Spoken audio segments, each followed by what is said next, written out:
Kashmir files के बाद the Kerala story, इस पर भी बैन लगाने को बोला जा रहा है। कैसे देखते हैं आप इसको? देखिए किसी भी मूवी पर या कोई भी प्रोड्यूसर हैं वो कुछ ना कुछ रियलिटीज़ को या कभी कभार किसी ना किस अपनी स्टोरीज़ को अगर प्रेजेंट करना चाह रहे हैं लोगों के आगे, तो उन पे किसी भी तरीके का बैन लगाना अपने आप में गलत है। मूवी को भी राजनीतिक मोड़ दे दिया गया है। बोला जा रहा है कि ये बीजेपी आरएसएस का प्रोपेगेंडा है। देखिए हर ऐसे इश्यूज़ को, जब पद्मावती आई या कश्मीर फाइल्स आई या कोई सी भी मूवी आती है, उसको हमेशा राजनीतिक ही या पॉलिटिकल एंगल दे दिया जाता है, जो कि हमारे कंट्री का माइंड फ्रेम है। देश की महिलाओं को आप क्या बोलना चाहेंगी द केरला स्टोरी को लेकर? देखना चाहिए या नहीं? आपको बस वो एज एन इन्फॉर्मेशन पीस या एज अ मूवी आपको बस देखना चाहिए। उससे कभी आपको इंस्पायर नहीं होना चाहिए कि स्पेशली कुछ नेगेटिव एपिसोड हो, या कभी फियर फैक्टर अपने अंदर नहीं लाना चाहिए, because it's just a display of what is happening. कुछ लोग कह रहे हैं कि 2024 का चुनाव नज़दीक है, तो हिंदू मुस्लिम के चक्कर में ये फिल्म निकाली गई। ये एक इशू है जिसमें कुछ लेडीज़ को बाहर एक रिपोर्ट हुई है और वहाँ पे वो टेररिस्ट ऑर्गेनाइजेशन से लिंक हुई है। तो हमें इस सेंस से सोचना चाहिए कि इन चीज़ों को कैसे प्रोटेक्ट किया जाए।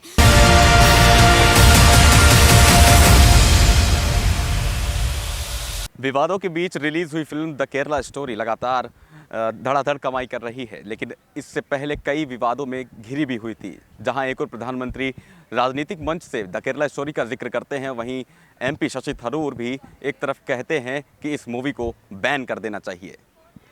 इस मुद्दे पर बातचीत करने के लिए इस वक्त हमारे साथ सुप्रीम कोर्ट की वकील श्रुति विज जी मौजूद हैं। इनसे बातचीत करेंगे और जानेंगे।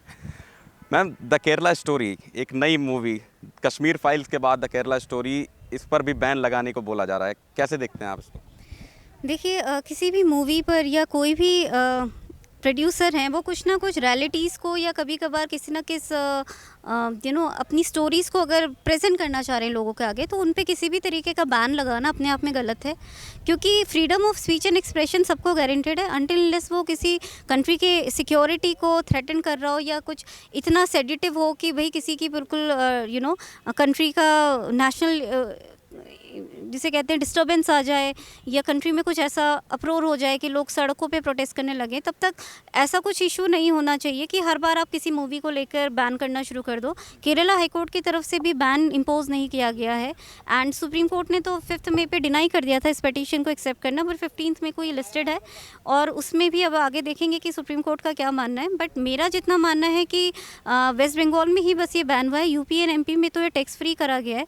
और कहीं ना कहीं थोड़े ब्रीफ फैक्ट्स और एविडेंसेस और रिपोर्ट्स भी हैं जिसमें देखा गया कि केरला के थ्रू कुछ ग्रुप ऑफ विमेंस थी जो बाहर की तरफ गई और वहाँ पे उनका कुछ इन ऑर्गेनाइजेशन से लिंक भी था, तो जिसके कारण उस मूवी को थोड़ा सा बिगर फॉर्म पे डिस्प्ले करा गया। क्योंकि मूवीज़ तो हमेशा ही किसी भी स्मॉल इश्यूज़ को एक स्क्रीन पर लाने के लिए अपने आप को थोड़ा सा प्रोजेक्ट करेंगे, तो उस चीज़ के कारण आप किसी पूरे मूवी को, स्टोरी लाइन को या किसी रियलिस्टिक फैक्ट को बैन नहीं करा सकते। वो freedom of speech and expression जो आर्टिकल 19 में गारंटेड है हमारे कॉन्स्टिट्यूशन में, जो कि एक फंडामेंटल राइट है, वो चैलेंज हो जाता है। मैम, जिस तरीके से आंकड़ों को लेकर काफ़ी विवाद हुआ है कि 32,000 का आंकड़ा कहाँ से आया? देखिए सबसे ज़्यादा केरला से ही एनआरआईज जाते हैं। केरला में आप देखेंगे कि हर फैमिली के लोग बाहर ही चले जाते हैं। अब मैं ऐसे पर्टिकुलरली नहीं कहूँगी कि वहाँ के लोग इनसे इन्वॉल्व हैं, पर ये आंकड़ा डेफिनेटली एक मूवी और प्रोड्यूसर वालों ने बनाया है। कुछ रियलिस्टिक फैक्ट्स और कुछ फिगर्स तो हमारे पास बाकी ऑथेंटिक सोर्सेज के थ्रू भी हैं। तो अब वो मूवी में कोई सी भी चीज़ आप देखेंगे, चाहे हिस्ट्री हो चाहे रियल फैक्ट हो, हमेशा वो बिगर लेवल पे प्रोजेक्ट किया जाता है ताकि लोगों को ये पता चले कि कितना बड़ा क्राइम किस लेवल पर हो रहा है। तो वो चीज़ के कारण ही मुझे लगता है कि आंकड़ों को बढ़ाया गया है, और मुझे नहीं लगता है कि वो इतना भी एक इशू है कि आप एक मूवी को बैन कर दो। आप किसी भी मूवी को देखेंगे तो उसमें कोई सी भी रियलिस्टिक चीज़ को काफ़ी बढ़ा चढ़ा के ही दिखाया जाता है ताकि वो मूवीज़ लगे, ना कि एक real documentary movie kind of thing. तो मुझे नहीं लगता इसके कारण कोर्ट में भी कोई एतराज़ किसी को हुआ है या आगे भी इसमें कोई इशू बनेगा, क्योंकि वो एक फैक्ट को ही बड़े प्रोजेक्शंस पे डिस्प्ले कर रहे हैं। इस मूवी को भी राजनीतिक मोड़ दे दिया गया है। बोला जा रहा है कि ये बीजेपी आरएसएस का प्रोपेगेंडा है।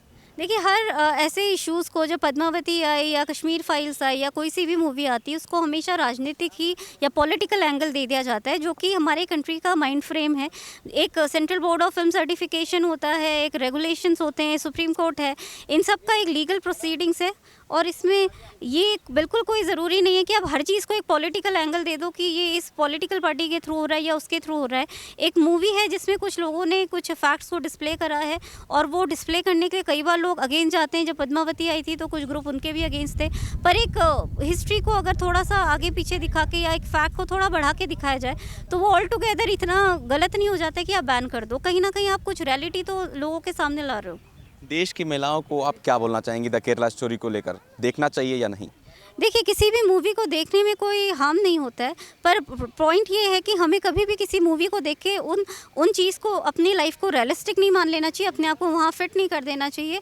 क्योंकि ये देखिए, महिलाओं की बात नहीं, बच्चों की बात है जो स्टोरीज़ मूवीज़ देख के फॉलो करने लग जाते हैं, तो वो चीज़ कभी नहीं होनी चाहिए। अगर आप किसी हिस्टोरिकल फैक्ट को या किसी क्राइम को या किसी रियलिटी को मूवीज़ में या न्यूज़ चैनल्स में डिस्प्ले कर रहे हो, आपको बस वो एज एन इन्फॉर्मेशन पीस या एज अ मूवी आपको बस देखना चाहिए।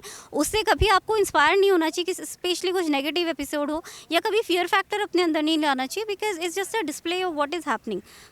कुछ लोग कह रहे हैं कि 2024 का चुनाव नज़दीक है तो हिंदू मुस्लिम के चक्कर में ये फिल्म निकाली गई। देखिए, वो तो मैंने ऐसे ही कहा कि पॉलिटिकल एंगल्स दिया जाता है तो फिर से इसको हिंदू मुस्लिम इशू बनाया जा रहा है। मुझे नहीं लगता इसमें हिंदू मुस्लिम की कोई बात है। कोई सा भी रियलिस्टिक या कोई सा भी इंसिडेंट्स पे जब मूवीज़ आती हैं उनको पॉलिटिकल एंगल देने के लिए लोग ऐसे ही सेंटिमेंटल हिंदू मुस्लिम इशूज़ लाते हैं। ये एक इशू है जिसमें कुछ लेडीज़ को बाहर एक डिपोर्ट हुई है और वहाँ पे वो टेररिस्ट ऑर्गेनाइजेशन से लिंक हुई हैं, तो हमें इस सेंस से सोचना चाहिए कि इन चीज़ों को कैसे प्रोटेक्ट किया जाए, बजाय कि इसको पॉलिटिकल एंगल दे के बैन कराया जाए। हमारे गवर्नमेंट को सोचना चाहिए कि ऐसी चीज़ें जिन जगह से हो रही है उनको कैसे प्रिवेंट करा जाए, कैसे लॉज लाए जाए और वुमेन को कैसे सेफगार्ड किया जाए। बंगाल में बैन कर दिया गया है, उसको क्या कहना है? देखिए, बैन तो कहीं पर भी किसी मूवी का होना गलत है, क्योंकि केरला हाई कोर्ट से लेकर सुप्रीम कोर्ट तक ने किसी ने बैन नहीं करा है। तो आई थिंक वो बैन के अगेंस्ट चैलेंज भी चल रहा है और 15 मई को ऑर्डर भी आ जाएगा, जिसके बाद ये क्लियर होगा कि बैन सही था या गलत। ठीक है, thank you ma'am.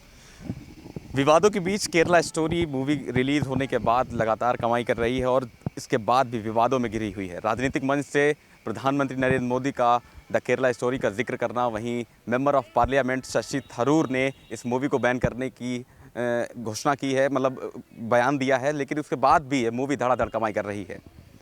Camera person Jatin के साथ मैं रमन दीक्षित, नेशन लाइव।